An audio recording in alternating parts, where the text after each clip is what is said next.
Chennai Race Bank TNPSC SSC and Railway Exams. மதுரையில் தேநீர் அருந்திவிட்டு பணம் தர மறுத்த கும்பலால் டீ கடைக்காரர் வெட்டி கொல்லப்பட்டு 1 மாதத்திற்கு மேலாகிவிட்டது. குடும்ப வறுமையை போக்க இப்போது அவருடைய மனைவி தன்னம்பிக்கையுடன் டீ கடையை ஏற்று நடத்தி வருகிறார்.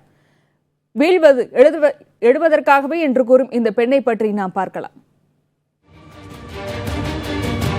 மதுரை கிருஷ்ணாபுரம் காலனியில் தேநீர் கடையில் கடந்த ஆகஸ்ட் 17ஆம் தேதி நடந்த சம்பவம் தமிழகம் முழுவதும் பரபரப்பை ஏற்படுத்தியது.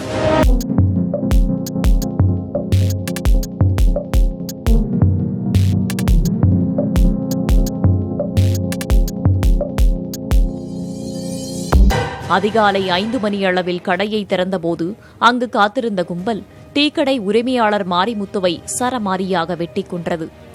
மது அருந்திவிட்டு போதைப்பொருள் உட்கொண்டு கடைக்கு முன்வந்து தகராறு செய்தவர்களை கண்டித்தது மாரிமுத்துவின் உயிரையே பறித்துவிட்டது.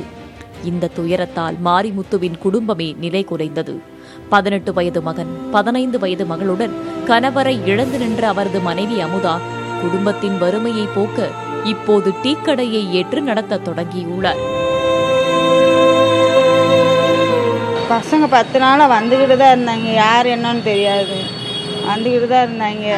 நான் தான் சத்த மாட்டேன், அவங்க எதுவுமே சொல்ல மாட்டாங்க.